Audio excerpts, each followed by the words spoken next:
Hello students, कैसे हो आप। मेटलर्जी में आपको पढ़ा रहा था और मेटलर्जी में मैंने अभी तक आपको एक्सट्रैक्शंस के कुछ पार्ट कराए हैं। जैसे लास्ट टाइम वीडियो में मैंने आपको एक्सट्रैक्शन के अंदर बेसिकली पायरोमेटलर्जी कराया था, ठीक है। आज उसी पायरोमेटलर्जी को आगे हम लेकर के टेम्परेचर का क्या उसमें इफेक्ट आता है उसको डिस्कस करेंगे, ठीक है। तो सबसे पहले मैं आपको पायरोमेटलर्जी एक बार फिर से डेफिनेशन याद दिला देता हूं, उसके बाद हम उससे आगे का स्टार्ट करते हैं। तो देखो पायरोमेटलर्जी क्या है। पायरोमेटलर्जी बेसिकली पायरोमेटलर्जी क्या है, अगर आप किसी मेटल ऑक्साइड का रिडक्शन कराते हो, क्या कराना है, किसी मेटल ऑक्साइड का रिडक्शन कराना है by taking suitable reducing agent, ठीक है, एट ए पर्टिकुलर टेम्परेचर और हीटिंग। अगर आप उसको हीट करना है किसी मेटल ऑक्साइड को किसी पर्टिकुलर टेम्परेचर पे और आप किसी सुटेबल रिड्यूसिंग एजेंट का इस्तेमाल करके उस मेटल ऑक्साइड का रिडक्शन करा देते हो, that process is known as pyrometallurgy, ठीक है। किसी भी मेटल ऑक्साइड का रिडक्शन कराना है, मेटल ऑक्साइड है आपके पास, सपोज करो आपने कार्बन का इस्तेमाल कर लिया और उससे आपके पास मेटल आ गया। सो ये प्रोसेस क्या है, ये प्रोसेस रिडक्शन ही है, पर आपने किसका इस्तेमाल किया, रिड्यूसिंग एजेंट का, कार्बन का इस्तेमाल किया है। सो पायरोमेटलर्जी में बेसिकली हम किसी पर्टिकुलर रिड्यूसिंग एजेंट का इस्तेमाल करते हैं for the reduction of particular metal oxide. आप कार्बन का भी इस्तेमाल कर सकते हो। लास्ट क्लास में मैंने आपको एल्यूमिनियम भी करवाया था, एल्यूमिनोथर्माइड प्रोसेस, ऑटो रिडक्शन, ये सारी प्रोसेस आप इस्तेमाल कर सकते हो। पर देखो ये सारे के सारे जो प्रोसेस हैं या रिड्यूसिंग एजेंट हैं, दे आर टेम्परेचर डिपेंडेंट। ये जो पायरोमेटलर्जी में ये पहला वर्ड है ना, pyro, pyro means heat and heat means temperature. ये जो बेसिकली रिडक्शन प्रोसेस है इट इज टेम्परेचर डिपेंडेंट।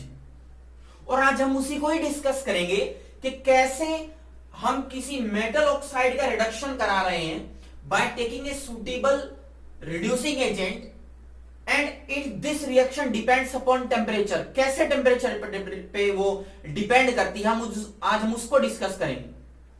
सो उसको डिस्कस करने के लिए आपको पहले एक डायग्राम को पढ़ना पड़ेगा, that is known as Ellingham diagram. Ellingham diagram क्या है, ये डायग्राम बेसिकली आपको किसी भी मेटल ऑक्साइड का रिडक्शन कराना हो, ठीक है, by taking a suitable reducing agent at a particular temperature, होगा या नहीं होगा ये बताता है। अब सपोज करो आपने कोई मेटल ऑक्साइड लिया, कार्बन से आप उसका रिडक्शन करा रहे हो, तो किस टेम्परेचर पे वो रिडक्शन होगी, किस टेम्परेचर पे नहीं होगी, वो कौन बताएगा, एलिंगम डायग्राम बताएगा। दैट मींस रिएक्शन स्पॉन्टेनियस होगी या नहीं होगी, उस क्राइटेरिया को एक्सप्लेन करता है कौन, एलिंगम डायग्राम। अब देखो कैसे एक्सप्लेन करता है वो आप देखो। जैसे ये मैंने एक ग्राफ बनाया है, this graph is Ellingham diagram, जिसके अंदर ये जो आपको वाई एक्सिस दिख रही है, दिस वाई एक्सिस, इस वाई एक्सिस पे डेल्टा जी है, gives free energy change. Delta G क्या है, गिव्स फ्री एनर्जी चेंज। और ये सारी की सारी एनर्जी माइनस में है, नेगेटिव साइन में है। ऊपर देखो 0, फिर -100, -200, 300, 4, 5, 6, और जो ही नीचे चले आओगे, नीचे की तरफ आओगे तो माइनस की वैल्यू बढ़ती जा रही है, -1000, -1100, -1200। तो ऊपर से नीचे की तरफ आओगे तो नेगेटिव वैल्यू है जो डेल्टा जी की, गिव फ्री एनर्जी चेंज की, वो बढ़ रही है। ये जो एक्स एक्सिस आपको दिख रही है, दिस एक्स एक्सिस, ये आपको टेम्परेचर रिप्रेजेंट करती है, और मैंने टेम्परेचर को केल्विन में रिप्रेजेंट किया है। देखो 0 डिग्री 273 केल्विन, 273 केल्विन का मतलब कितना डिग्री, 0 डिग्री। उससे आगे जाओ केल्विन में 673 kelvin, 1473 kelvin, now 1873 kelvin. That means x axis में टेम्परेचर बढ़ रहा है और वाई एक्सिस किसको रिप्रेजेंट करती है, डेल्टा जी को। अब आपको इलेक्ट्रोकेमिस्ट्री में मैंने अच्छे से बताया था कि अगर आपके पास डेल्टा जी नेगेटिव है तो रिएक्शन कैसी होगी, स्पॉन्टेनियस। समझ में आ रही है बात। अब देखो स्पॉन्टेनियस क्या है। अगर सपोज करो आपके पास एक रिएक्शन के लिए डेल्टा जी, फर्स्ट रिएक्शन के लिए डेल्टा जी -100 है, और दूसरी रिएक्शन के लिए आपके पास डेल्टा जी -500 है, 500। अब दोनों ही नेगेटिव में है, पर नेगेटिव में ज्यादा वैल्यू कौन सी है, -500। इसका मतलब सेकंड वाली रिएक्शन जल्दी होगी, फर्स्ट वाली रिएक्शन स्लो टाइम में होगी, धीरे धीरे होगी। ठीक है, इसका मतलब ये जो डेल्टा जी है आपको स्पॉन्टेनिटी तो बताती ही है, साथ में आपको ये बताएगी कि कोई रिएक्शन दोनों में से कौन सी होगी। अगर मैं बात करूं कि ए और बी दो रिएक्शन आपको दी हुई है, एक का डेल्टा जी -100 है, दूसरा का -500 है, तो बताओ कौन सी रिएक्शन ज्यादा स्पॉन्टेनियस है, सेकंड वन, क्योंकि जो डेल्टा जी है वो ज्यादा नेगेटिव है इस केस में। तो इस एलिंगम डायग्राम से आपको यह पता लग जाता है कि कोई रिएक्शन स्पॉन्टेनियस है या नहीं है। अब देखो, मैंने इस ग्राफ के अंदर कई लाइनें ड्रॉ की हुई, जैसे सबसे नीचे वाली लाइन दिखाता हूं मैं, ये वाली लाइन, इस लाइन के नीचे मैंने ये रिएक्शन लिखी हुई है, that is magnesium plus oxygen, और ये बना रहा है मैग्नीशियम ऑक्साइड। देखो क्या, 2 मैग्नीशियम ऐसे कंबाइन कर रहा है वो किससे, ऑक्सीजन से, O2, और आपके पास क्या बना रहा है, 2 times of MgO, magnesium oxide. समझ में आ रही है बात। और जो इसका डेल्टा जी है that is negative round about 1200, -1200 के आसपास है। ठीक है, ये लाइन मैंने ड्रॉ की हुई है। अब ऊपर आओ, सबसे ऊपर लाइन, सबसे ऊपर लाइन के ऊपर मैंने रिएक्शन लिखी हुई है copper, that is 4 times of copper plus oxygen and it will give you 2 times of Cu2O। Copper oxide आपके पास बन रहा है, और इसका भी डेल्टा जी आपको रिएक्शन में दिया हुआ है राउंड अबाउट -300, ये आपको दिया हुआ है। अब आप दोनों में से ये देख के बताओ किसका डेल्टा जी ज्यादा है। नीचे वाली रिएक्शन का डेल्टा जी ज्यादा है -1200, ऊपर वाली का कौन सा है -300। और अगर आपको कोई इनमें से बोले कि दोनों में से एक रिएक्शन होगी तो कौन सी होगी, नीचे वाली होगी, क्योंकि इसका डेल्टा जी ज्यादा है, नेगेटिव है। जिसका डेल्टा जी ज्यादा नेगेटिव होता है वो मोर स्पॉन्टेनियस होती है। तो ये वाली रिएक्शन जो है नीचे वाली होगी, ऊपर वाली नहीं होगी। इसका मतलब क्या है, देखो इसका मतलब ये हो गया कि अगर आप मैग्नीशियम को ऑक्सीजन से रिएक्शन कराओगे तो ऑक्साइड बनेगा, मैग्नीशियम का ऑक्सीडेशन होगा। लेकिन कॉपर का ऑक्सीडेशन करा करके कॉपर ऑक्साइड बनाओगे तो वो नहीं बनेगा, क्योंकि उसका डेल्टा जी कम है। तो दोनों में से कौन सी रिएक्शन होगी, नीचे वाली। तो एलिंगम डायग्राम से आपको बेसिकली सबसे पहले तो ये पता चलता है कि अगर आपको 2 रिएक्शन दी हुई है तो 2 रिएक्शन में वही रिएक्शन होती है जो नीचे लिखी हुई है। ऊपर वाली रिएक्शन उसके कंपैरिजन में नहीं होगी, क्योंकि उसका डेल्टा जी लेस नेगेटिव है। अब एक चीज में आओ, इधर आओ, यहां पर देखो दोनों रिएक्शन में ऑक्सीडेशन हो रहा है, नीचे मैग्नीशियम का, ऊपर किसका हो रहा है, कॉपर का। पर ऑक्सीडेशन तो सिर्फ एक का ही होगा जिसके डेल्टा जी ज्यादा नेगेटिव आएगी, किसका, मैग्नीशियम का। इसका मतलब मैग्नीशियम का तो ऑक्सीडेशन होगा लेकिन कॉपर का ऑक्सीडेशन नहीं होगा। तो कॉपर का अगर ऑक्सीडेशन नहीं होगा तो कॉपर का क्या होगा, रिडक्शन। बात समझ में आ रही है। अगर आपके पास दोनों रिएक्शन दी हुई है, नीचे वाली रिएक्शन मैग्नीशियम का डेल्टा जी ज्यादा नेगेटिव है, इसका मतलब मैग्नीशियम का ऑक्सीडेशन होगा, और जो ऊपर वाली रिएक्शन है उसका ऑक्सीडेशन नहीं होगा, तो उसका क्या होगा, रिडक्शन। तो एलिंगम डायग्राम में अगर आपको 2 रिएक्शन दी हुई है तो जो नीचे वाली रिएक्शन है उसका डेल्टा जी, ऑक्सीडेशन पोटेंशियल है, ऑक्सीडेशन रिएक्शन हो रही है, उसका डेल्टा जी ज्यादा नेगेटिव है, इसका मतलब नीचे वाली रिएक्शन का तो ऑक्सीडेशन होगा। ठीक है, मैग्नीशियम का ऑक्सीडेशन होगा, लेकिन ऊपर वाली रिएक्शन जो ऑक्सीडेशन नहीं होगा उसका क्या हो जाएगा, रिडक्शन हो जाएगा, उल्टा, जस्ट अपोजिट। बात समझ में आ रही है। अब देखो मैग्नीशियम का ऑक्सीडेशन हो रहा है, और मैग्नीशियम का ऑक्सीडेशन हो रहा है तो मैग्नीशियम कॉपर का क्या कर रहा है, रिडक्शन। क्योंकि मैंने अभी बोला ऊपर वाली रिएक्शन का क्या हो जाता है, रिडक्शन हो जाता है। इसका रिडक्शन कर कौन रहा है, नीचे वाला, that means magnesium. So magnesium यहां पर है, खुद का तो ऑक्सीडेशन करा रहा है, और कॉपर का क्या करा रहा है, रिडक्शन कराना है। इसका मतलब magnesium is a strong reducing agent. बात समझ में आ रही है। तो एलिंगम डायग्राम से आपको बेसिकली 2 चीजें मैंने बताई, पता लगता है। सबसे पहले तो अगर 2 ऑक्सीडेशन रिएक्शन दी हुई है तो उनमें से कौन सी होगी, वो वाली रिएक्शन होगी जो ग्राफ में नीचे होती है। और सेकंड थिंग, जो नीचे मेटल आपको दिया हुआ है मैग्नीशियम, अगर उसका ऑक्सीडेशन हो रहा है तो वो बेटर क्या है, रिड्यूसिंग एजेंट। ये आपको याद रखना है। सो अगर इस ग्राफ से अगर आप देखो तो मैग्नीशियम सबसे नीचे लिखा है मैंने, तो मैग्नीशियम सबसे नीचे लिखा है और मैग्नीशियम का ऑक्सीडेशन हो रहा है, तो ये दूसरों का क्या करेगा, रिडक्शन करेगा। इसका मतलब it is a strong reducing agent. जितने भी एलिमेंट इससे ऊपर बच गए उन सबका क्या करेगा, ये रिडक्शन करेगा। So it is a strong reducing agent. अब इससे ऊपर आओ, एल्यूमिनियम। एल्यूमिनियम का भी दिया हुआ है। एल्यूमिनियम का देखो, एल्यूमिनियम का यहां पर ऑक्सीडेशन हो रहा है, पर ये ग्राफ मैग्नीशियम की लाइन से ऊपर है। ऊपर है तो दोनों में से डेल्टा जी नेगेटिव किसका ज्यादा आएगा, मैग्नीशियम का। इसका मतलब मैग्नीशियम का ऑक्सीडेशन होगा, एल्यूमिनियम का ऑक्सीडेशन नहीं होगा। और मैग्नीशियम का जब ऑक्सीडेशन होगा तो magnesium is a strong reducing agent. पर देखो एक बहुत इंपॉर्टेंट चीज है, यहां पर इस पॉइंट पे दोनों लाइनें कट कर रही हैं और ये जो temperature it is 1623 1623 kelvin temperature है। इसका मतलब क्या है, इस 1623 केल्विन टेम्परेचर से अगर आप नीचे की तरफ आओगे, नीचे के टेम्परेचर की तरफ 1000 500 100 केल्विन, यहां तक अगर आप आओगे तब क्या होता है, जब आप 1623 केल्विन टेम्परेचर पे आओगे तो ये लाइनें, मैग्नीशियम की लाइन नीचे है, एल्यूमिनियम की लाइन ऊपर है। इसका मतलब मैग्नीशियम का ऑक्सीडेशन होगा, एल्यूमिनियम का नहीं होगा। So magnesium is a strong reducing agent but below 1623 kelvin. समझ में आ रही है बात। अब इससे ऊपर जाओ, टेम्परेचर जो ही 1623 केल्विन से ऊपर चला जाता है, 1700 केल्विन 1800 केल्विन, ये लाइनें इंटरक्रॉस करके एक्सचेंज हो गई। इसका मतलब अब एल्यूमिनियम नीचे आ गया, मैग्नीशियम कहां चला गया, ऊपर। अब बताओ किसका ऑक्सीडेशन होगा, जो मैंने बताया जो लाइन नीचे होगी उसका ऑक्सीडेशन होता है। अब कौन नीचे है, एल्यूमिनियम।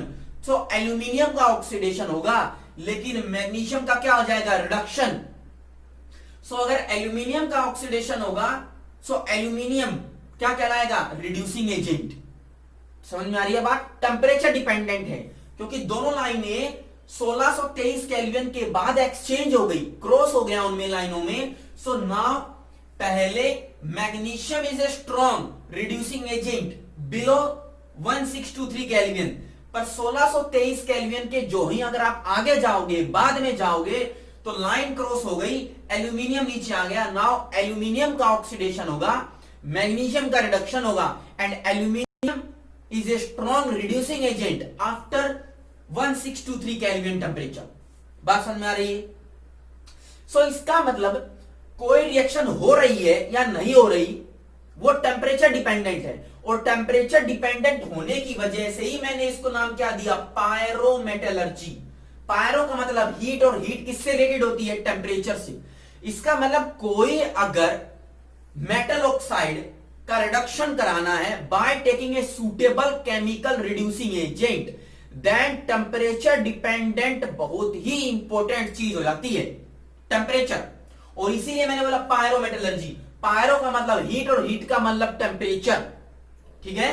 सो इसका मतलब ये जो पायरोमेटलर्जी है, कोई रिड्यूसिंग एजेंट किसी रिएक्शन को करेगा या नहीं करेगा, किसी मेटल ऑक्साइड का रिडक्शन करेगा या नहीं करेगा, वो टेम्परेचर पे डिपेंड होता है। जैसे यहां पर देखो, यहां पर देखो, फिर से मैं बताता हूं, एल्यूमिनियम के केस में 1623 केल्विन टेम्परेचर से कम पे मैग्नीशियम था, वो स्ट्रॉन्ग रिड्यूसिंग एजेंट था। पर 1623 केल्विन के बाद कौन हो गया, कौन हो गया, एल्यूमिनियम स्ट्रॉन्ग रिड्यूसिंग एजेंट हो गया। ये आपको याद रखना है, ठीक है। एक अच्छा सा केस और बताता हूं मैं आपको, सबसे इंपॉर्टेंट, जैसे क्वेश्चन कई बार आ भी जाता है, क्वेश्चन और डिस्कस करते हैं। जैसे देखो ये वाला जो पॉइंट है यहां पर भी कट हो रहा है, दिस पॉइंट, इसको मैं थोड़ा सा जूम करता हूं, और जूम करने के बाद आपको ग्राफ कुछ ऐसा दिखाई देगा। देखो जूम करने के बाद कैसा ग्राफ दिखेगा, लाइक दिस। मैंने सिर्फ इस पॉइंट को जूम किया है, सो इस पॉइंट पर जूम करेंगे तो कुछ ऐसे लाइन आएगी। ये जो लाइन है, this line represent carbon plus oxygen is equal to CO2। This is delta G. यहां पर -100 है, दिस इज -200 -300 लाइक दिस, ऐसे, ठीक है। एक ऊपर से लाइन आ रही है नीचे की तरफ लाइक दिस, ये लाइन है वो किसको रिप्रेजेंट कर रही है, C+O2 मिलके बना कार्बन मोनोऑक्साइड 2 टाइम्स, ये मैंने इसको बैलेंस कर दिया। सीधी लाइन किसको रिप्रेजेंट कर रही है, फॉर्मेशन ऑफ कार्बन डाइऑक्साइड। नीचे वाली लाइन किसको रिप्रेजेंट कर रही है, फॉर्मेशन ऑफ कार्बन मोनोऑक्साइड। एक लाइन ऊपर और बना देता हूं लाइक दिस, ऐसे, ठीक है। और ये जो लाइन है ये रिप्रेजेंट कर रही है किसको, that is CO+O2 is equal to CO2 like this. और आप इसको बैलेंस कर सकते हो, 2 and 2, ये हो गई बैलेंस। सो आपके पास 3 रिएक्शन दी हुई, ठीक है। और ये जो पॉइंट है यहां पर टच कर रहा है at the temperature of 673 kelvin temperature. अब देखो क्वेश्चन क्या कहता है, आपको बताना है कि 637 केल्विन टेम्परेचर से पहले और 637 केल्विन टेम्परेचर के बाद which one is a better reducing agent, carbon और कार्बन मोनोऑक्साइड। क्वेश्चन क्या कहता है, क्वेश्चन देखो क्या कह रहा है, कार्बन और कार्बन मोनोऑक्साइड में से कौन सा बेटर रिड्यूसिंग एजेंट है। और टेम्परेचर आपको दिया हुआ है बिलो 637 केल्विन और अबोव 637 केल्विन। इन दोनों में कार्बन और कार्बन मोनोऑक्साइड में से कौन सा बेटर रिड्यूसिंग एजेंट है। अब इस ग्राफ में आओ जो कि मैंने जूम करके बनाया है। अब देखो इस ग्राफ में ये जो मैंने लाइनें बनाई हैं जो कि इस पॉइंट 637 केल्विन के बाद में है, ये रिएक्शन इन लाइनों को रिप्रेजेंट करती है। इसका मतलब ये हुआ कि 637 केल्विन टेम्परेचर के बाद जो लाइन नीचे होगी वो वाली रिएक्शन पॉसिबल होगी। देखो कैसे, तीनों रिएक्शन है 1 2 3, इन तीनों में से ये वाली जो रिएक्शन है लास्ट वाली जो सबसे नीचे है, इसका डेल्टा जी सबसे कम होगा क्योंकि ये सबसे नीचे है। डेल्टा जी सबसे, सॉरी, जो डेल्टा जी आएगा उसकी नेगेटिव वैल्यू आएगी, वो सबसे क्या आएगी, ज्यादा आएगी, -300। समझ में आ रही है, इसका मतलब ये वाली रिएक्शन पॉसिबल होगी। सो यहां पर देखो कार्बन प्लस ऑक्सीजन और CO ये बन गया। सो कार्बन का क्या हो गया, ऑक्सीडेशन। अगर कार्बन का ऑक्सीडेशन हो गया तो ऊपर वाली रिएक्शन जो होंगी उनमें किसकी पॉसिबिलिटी नहीं है, इन दोनों रिएक्शन की पॉसिबिलिटी नहीं है, ये वाली रिएक्शन होगी क्योंकि डेल्टा जी नेगेटिव सबसे ज्यादा इसी का ही है, ठीक है। सो यहां पर कार्बन का ऑक्सीडेशन हो रहा है और कार्बन का ऑक्सीडेशन होगा तो जो ऊपर बच गए उनका क्या हो जाएगा, रिडक्शन हो जाएगा। सो कार्बन क्या कहलाएगा, carbon is a strong reducing agent. Carbon strong reducing agent है, but after 637 kelvin temperature, 637 kelvin temperature के बाद carbon is a better reducing agent. बात समझ में आई। सो यहां पर अगर आप डिस्कस करो तो आंसर क्या आएगा, कार्बन। लेकिन अगर आप 637 केल्विन से पहले आओ इधर की तरफ तो देखो रिएक्शन उल्टी हो जाएगी। ये वाली लाइन है ये ऊपर चली गई, अब यहां आ गई। सो इसका मतलब यहां पे कार्बन है प्लस ऑक्सीजन CO2 बना रहा है और जो ऊपर थी वो सबसे कहां गई, नीचे। ये वाला रिएक्शन उठ करके यहां गया, कौन, CO आ गया, plus O2 is equal to 2 CO2। समझ में आ गया, कार्बन मोनोऑक्साइड नीचे आ गया। अब बताओ डेल्टा जी किसका नेगेटिव ज्यादा है, नीचे वाले रिएक्शन का। नीचे वाली रिएक्शन कौन सी है, कार्बन मोनोऑक्साइड। इसका मतलब कार्बन मोनोऑक्साइड का ऑक्सीडेशन होगा और कार्बन मोनोऑक्साइड का ऑक्सीडेशन होगा सो वो क्या कहलाएगा, better reducing agent. Better reducing agent, ये आपको याद रखना है। इसका मतलब 637 केल्विन से पहले टेम्परेचर पे, लोअर टेम्परेचर पे carbon monoxide is a better reducing agent और 637 केल्विन के बाद carbon is a better reducing agent.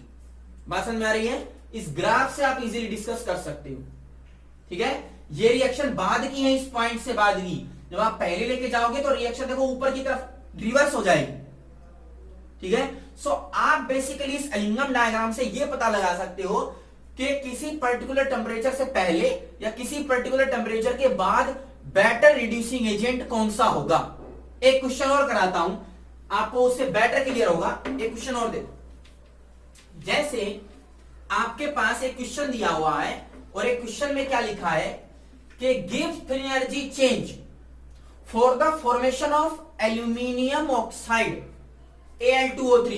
कैसे, aluminium plus oxygen is equal to Al2O3। आप इसको बैलेंस कर सकते हो, आप इसको बैलेंस कर सकते हो लाइक दिस। यहां पर आप करो 3 and this is 2 and this is 4।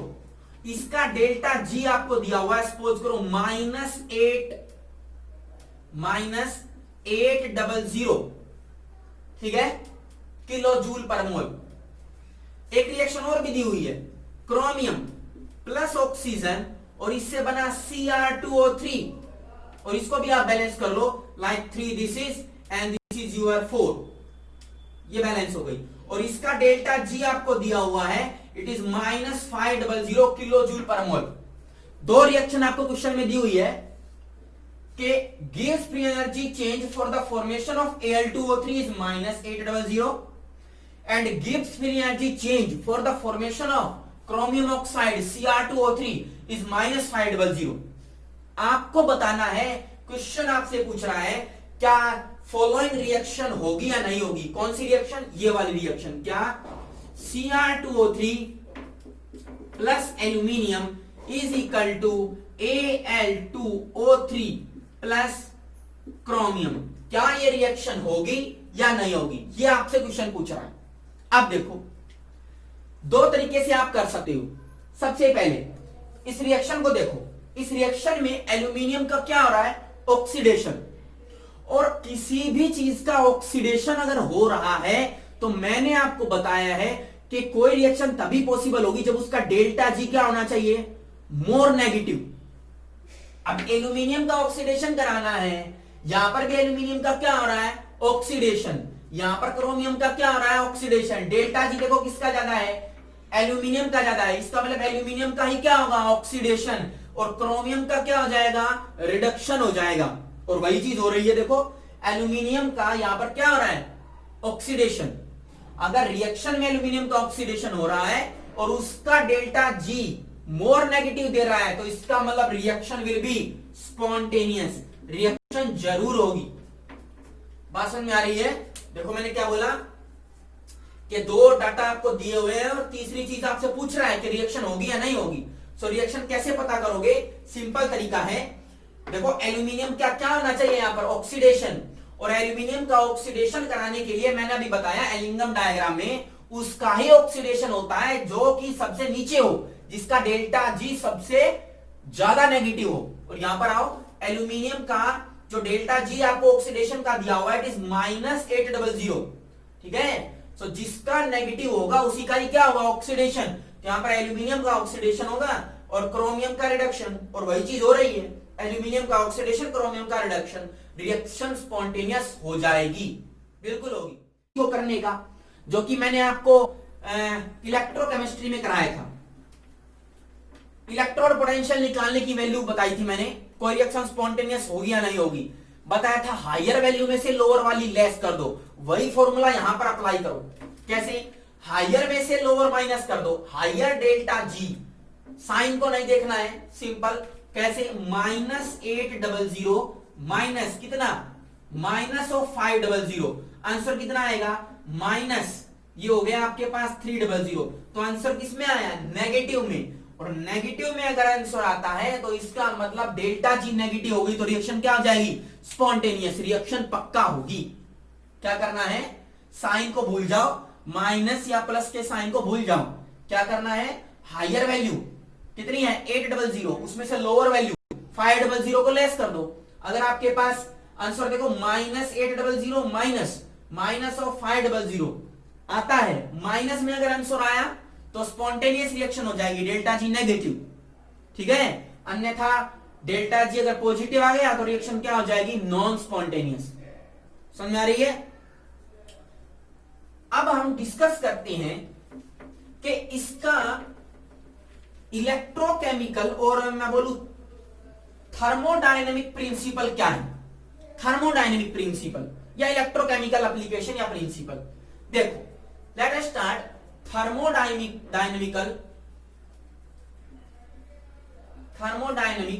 And electrochemical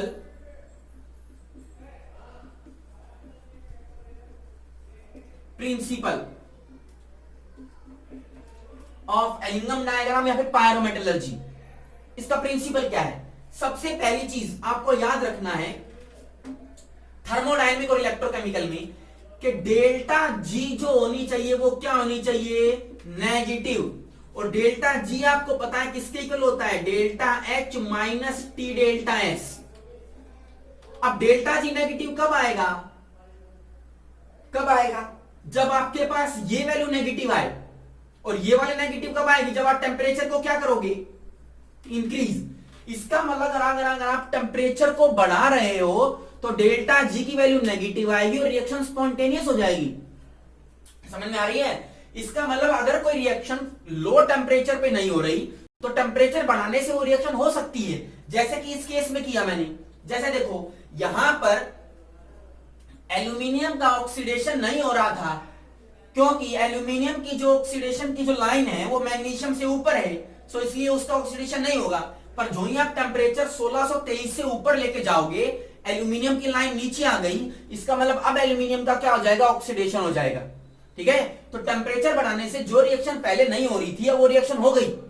तो डेल्टा जी सबसे पहले नेगेटिव होना चाहिए और नेगेटिव होने से हमें ये पता लग जाएगा कि टेम्परेचर बढ़ाने से रिएक्शन होगी या नहीं होगी। ये चीज आपको याद रखनी है। एक चीज और देखो, इसका थर्मोडायनेमिक और इलेक्ट्रोकेमिकल कॉन्सेप्ट जो सेकंड वन है, फर्स्ट वन मैंने आपको कराया कि डेल्टा जी नेगेटिव होना चाहिए स्पॉन्टेनियस के लिए। दूसरा देखो, अगर सपोज करो आपके पास एक केमिकल रिएक्शन है A प्लस बी और उसके मिलने से C बन रहा है और इसका डेल्टा जी अगर आपके पास पॉजिटिव है, पॉजिटिव आ गया, इसका मतलब रिएक्शन होगी या नहीं होगी, बिल्कुल नहीं होगी, नहीं होगी ना।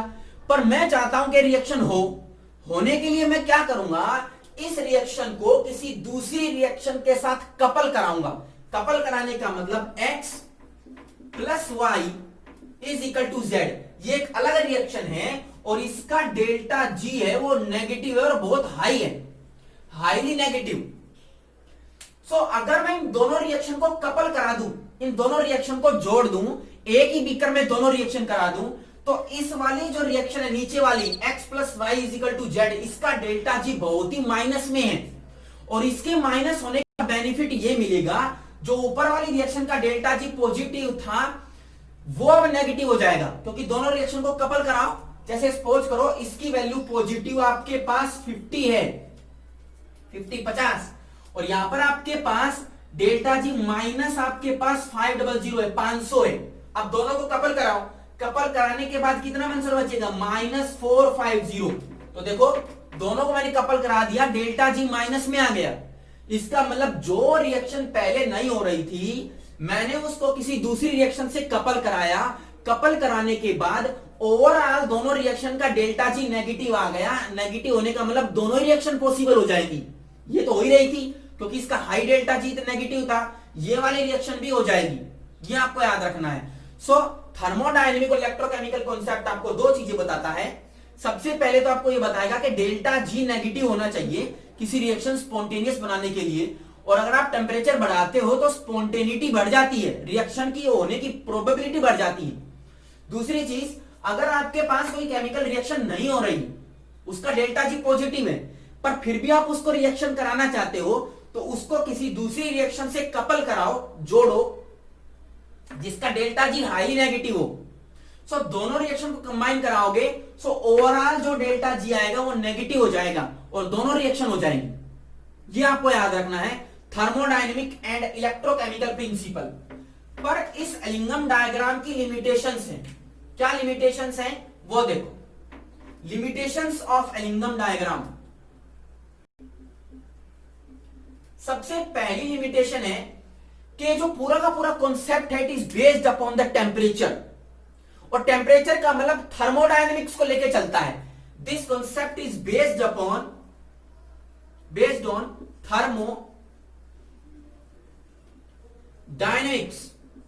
थर्मोडायनेमिक्स पे बेस्ड है। केमिकल काइनेटिक्स का इससे कोई लेना देना नहीं है। So it does not explain kinetics of reaction. Kinetics of reaction से इसका कोई लेना देना नहीं है। काइनेटिक्स ऑफ रिएक्शन का मतलब कोई रिएक्शन स्लो हो रही है, कितनी स्पीड से जा रही है, फास्ट अगर जा रही है तो उसकी स्पीड क्या है, ये एलिंगम डायग्राम नहीं बताता। एलिंगम डायग्राम सिर्फ इतना बताएगा कि किसी पर्टिकुलर टेम्परेचर पे ये रिएक्शन होगी या नहीं होगी, सिर्फ थर्मोडायनेमिक्स को बताता है, टेम्परेचर डिपेंडेंसी को बताता है, काइनेटिक्स को नहीं बताएगा। स्पीड ऑफ रिएक्शन कितनी स्पीड से होगी, स्लो होगी या फास्ट होगी, ये एलिंगम डायग्राम नहीं बताता है। दूसरी लिमिटेशन देखो, और इसकी सेकंड एप्लीकेशन ये है कि जो Ellingham diagram it is based upon delta G, और डेल्टा जी जो होता है it is for the equilibrium reaction, क्योंकि डेल्टा जी किसके इक्वल होता है -2.303 RT log ऑफ K, और ये जो K क्या है, इट इज इक्विलिब्रियम कांस्टेंट। और इसका मतलब एलिंगम डायग्राम से हम उन्हीं रिएक्शन की स्पॉन्टेनिटी को प्रिडिक्ट कर सकते हैं जो कि इक्विलिब्रियम में होती है, इक्विलिब्रियम रिएक्शन। अगर कोई रिएक्शन ऐसी है A + B = C और इक्विलिब्रियम उसमें नहीं है, सो इसका मतलब उन रिएक्शंस को हम एलिंगम डायग्राम से प्रिडिक्ट नहीं कर सकते कि वो फिजिबल होगी या नहीं होगी। सो इसकी दो लिमिटेशन आपको याद रखनी है।